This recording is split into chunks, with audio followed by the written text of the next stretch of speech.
नमस्कार दोस्तों, neural insights में आपका स्वागत है। आज तारीख है 16 दिसंबर 2025। आज की सबसे महत्वपूर्ण और गंभीर खबर बैंकिंग सेक्टर से है। जेपी मॉर्गन चेस ने खुलासा किया है कि उनकी एआई रणनीति अब ठोस परिणाम दे रही है।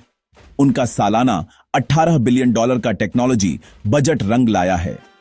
बैंक के 2 लाख कर्मचारी अब रोजाना उनके इंटरनल एआई प्लेटफॉर्म का इस्तेमाल कर रहे हैं।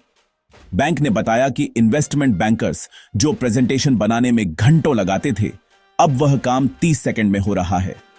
वकील कॉन्ट्रैक्ट्स को तुरंत स्कैन और जनरेट कर रहे हैं। लेकिन इसका एक दूसरा पहलू भी है। बैंक ने स्पष्ट किया है कि जैसे जैसे वे स्वायत्त एजेंटिक एआई सिस्टम लागू करेंगे, ऑपरेशंस स्टाफ में कम से कम 10% की कटौती होने की उम्मीद है। स्टैनफोर्ड की एक शुरुआती रिसर्च भी यही इशारा कर रही है कि 2022 से जुलाई 2025 के बीच एआई से प्रभावित भूमिकाओं में 22 से 25 वर्ष के युवाओं के रोजगार में 6% की गिरावट आई है। यह अब केवल भविष्यवाणी नहीं रही, बल्कि डेटा में दिखने लगा है। दूसरी बड़ी खबर माइक्रोसॉफ्ट से है। माइक्रोसॉफ्ट के एआई प्रमुख मुस्तफा सुलेमान ने घोषणा की है कि कंपनी ऐसे किसी भी एआई सिस्टम का विकास रोक देगी जो बेकाबू हो सकता है। लेकिन इसके साथ ही एक बड़ी रणनीतिक चाल भी चली गई है। माइक्रोसॉफ्ट अब एक समर्पित सुपर इंटेलिजेंस टीम बना रहा है। ओपन एआई के साथ उनके संशोधित समझौते के तहत अब वे स्वतंत्र रूप से एजीआई यानी आर्टिफिशियल जनरल इंटेलिजेंस का पीछा कर सकते हैं।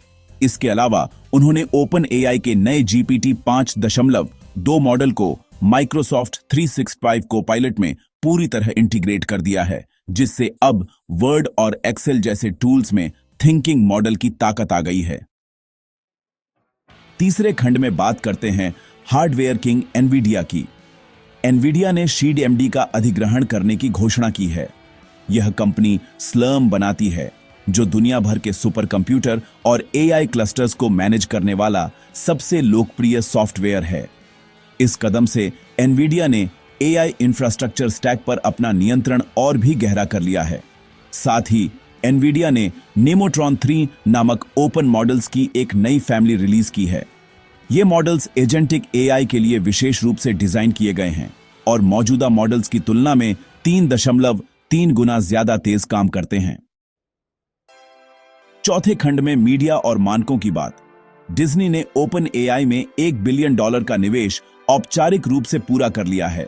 इस डील के तहत डिज्नी, मार्वल, पिक्सर और स्टार वॉर्स के 200 से अधिक किरदारों को सोरा वीडियो जनरेशन टूल के लिए लाइसेंस दिया गया है।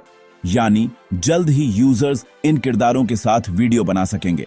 इसके अलावा एआई एजेंट्स को एक दूसरे से बात करने में मदद करने के लिए मॉडल कॉन्टेक्स्ट प्रोटोकॉल यानी एमसीपी को गूगल, माइक्रोसॉफ्ट और एंथ्रोपिक जैसी बड़ी कंपनियों का समर्थन मिल गया है। यह इंटरनेट पर एक नई एजेंट लेयर बनाने जैसा है।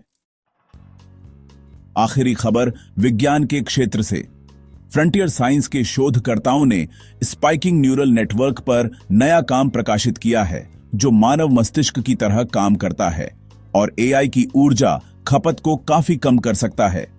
वहीं यूसी सैन डिएगो ने V2P नामक एक नया सिस्टम बनाया है, जो यह भविष्यवाणी कर सकता है कि कौन से जेनेटिक म्यूटेशन कौन सी बीमारी पैदा करेंगे, जो ड्रग डिस्कवरी के लिए एक बड़ी क्रांति है। तो दोस्तों, आज का निष्कर्ष यह है कि 2025 के अंत में हम देख रहे हैं कि एआई अब केवल प्रयोग नहीं रहा। यह बैंकों में जूनियर नौकरियों को खत्म कर रहा है, इंफ्रास्ट्रक्चर को बदल रहा है और डिज्नी जैसे दिग्गजों के बिजनेस मॉडल का हिस्सा बन गया है। न्यूरल इनसाइट्स के आज के एपिसोड में बस इतना ही। एआई दुनिया की हर हलचल पर नजर रखने के लिए सब्सक्राइब करना न भूलें। धन्यवाद।